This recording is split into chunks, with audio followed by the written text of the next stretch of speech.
(2021년 2월 10일) 수요일 군산제일교회 새벽기도회에 주시는 하나님의 말씀입니다.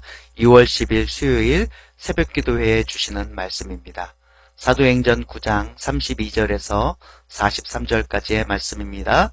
9장 32절에서 43절까지의 말씀입니다. 말씀을 읽도록 하겠습니다.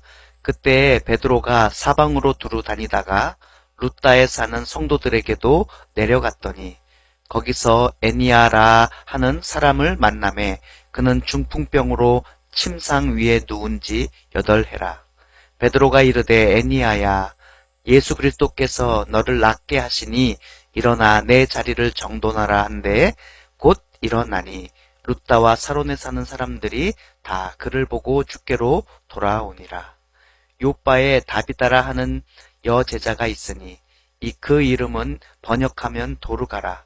선행과 구제하는 일이 심히 많더니 그때 병들어 죽음에 시체를 씻어 다락에 누이니라.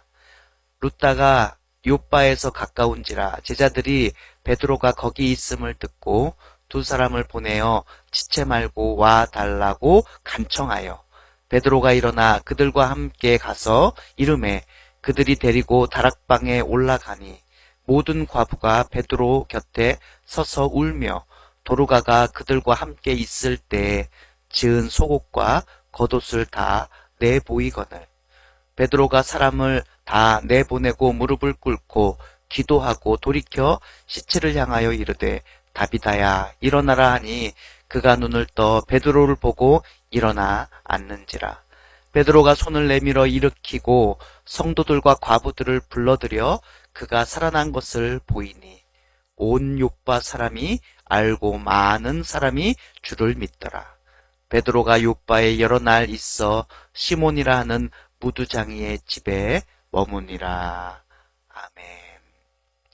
오늘 주신 사도행전 9장 32절에서 43절의 말씀을 묵상하며 기도의 중요성이라는 제목으로 새벽의 말씀을 증거하도록 하겠습니다. 사도행전은 인간 저자가 바로 누가이고요. 또 하나님 성령께서 사도행전을 기록하셨지만 인간의 저자는 바로 누가입니다. 누가는 사울에 대한 기록을 계속 해오다가 잠시 사울에 대한 그 기록을 멈추게 됩니다. 그리고는 원래 초창기 어찌 보면은 사도행전의 주된 인물이었던 베드로의 사역을 기록하기 시작합니다. 그게 바로 오늘의 말씀입니다. 34절 말씀에 이렇게 기록되어 있습니다. 베드로가 이르되 애니야야 예수 그리스도께서 너를 낫게 하시니 일어나 내 자리를 정돈하라 한데 곧 일어났다 라고 말씀하고 있습니다. 베드로는 루따에서 8년 된 중풍병을 앓고 있는 애니야에게 예수님의 능력으로 치유를 선포합니다. 그리고는 그 치유의 선포가 즉시 치유되는 그런 놀라운 기적과 같은 일이 일어나게 되었습니다. 요바에서는 여제자 다비다를 위해서 주님께 간구하기도 했습니다. 일어날 것을 기도하고 나서 일어날 것을 선포하게 되자 병들어 죽은 다비다가 살아나게 되는 놀라운 기적의 역사도 일어나죠. 잘 한번 40절 말씀을 한번 읽어보도록 하겠습니다. 베드로가 사람을 다 내보내고 무릎을 꿇고 기도하고 돌이켜 시체를 향하여 이르되 다비다야 일어나라 하니 그가 눈을 떠 베드로를 보고 일어나 앉는지라 하였습니다. 베드로의 행동은 예수님께서 중풍병자를 일으키시고 죽은 소녀를 살리시는 그 복음서의 장면과 매우 유사하다 할 수 있습니다. 베드로는 이 같은 기적을 통하여 예수님을 증거하였습니다. 예수님의 놀라운 구원의 역사를 드러내었습니다. 여러분, 근데 여기서 분명히 우리가 기억해야 될 부분이 있는데요. 그것이 무엇이냐면 이 죽은 자가 살아나는 부활이라는 것과 그런 아픈 사람, 병든 사람이 회복하는 이 부활과 회복의 역사는 다른 곳에서 나오는 것이 아니라는 사실을 오늘 우리는 말씀을 통해서 깨달아야 됩니다. 베드로가 얼마나 위대한 사도였는지 모릅니다. 베드로가 가는 곳마다 기적의 역사가 일어났습니다. 그런데 베드로가 잘나서, 베드로가 능력이 많아서, 베드로가 하나님의 정말로 큰 사랑을 받아서가 아니라, 여러분 반드시 기억할 건 뭐냐? 베드로가 전적으로 주님을 의지하고 주님의 능력을 의지하고 예수님을 믿고 따를 때 그러한 놀라운 기적의 역사가 일어났다라는 것입니다. 우리는 이 사실을 잊지 말아야 됩니다. 우리는 착각할 때가 많습니다. 저 사람은 젊어서 큰 일을 할 수 있을 거야. 저 사람은 많이 배워서 큰 일을 할 수 있을 거야. 저 사람은 많은 것을 가지고 있어서 큰 일을 감당할 수 있을 거야 라고 생각할 때가 많습니다. 여러분, 그럴 수도 있습니다. 하지만 그게 다가 아닙니다. 그것을 다 가지고 있다 해도 할 수 없는 사람들이 있다라는 것입니다. 더 중요한 것이 있는데 그것이 뭐냐?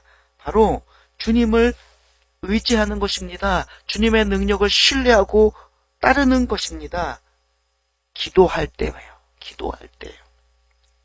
기도하고 주님을 따르고.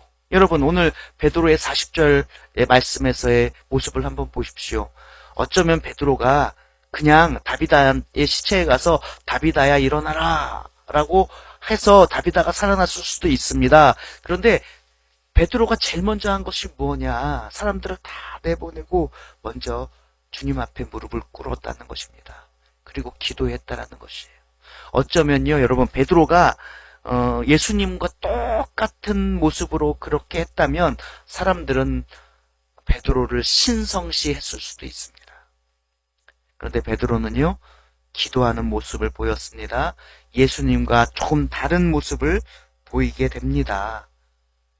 오히려 예수님의 능력을 가지고 나아가게 됐다라는 것이에요.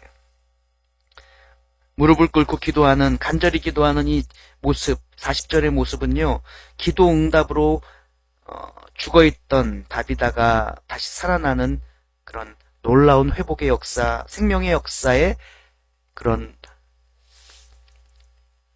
진행 상황을 보여주는 정말 단면적인, 전적 올바른 그런 모습이라고 볼 수 있습니다. 그러므로 오직 주님의 능력을 신실하게 믿는 자만이 부활과 회복의 역사에 쓰임받을 수 있는 줄 여러분 반드시 기억하시길 바랍니다.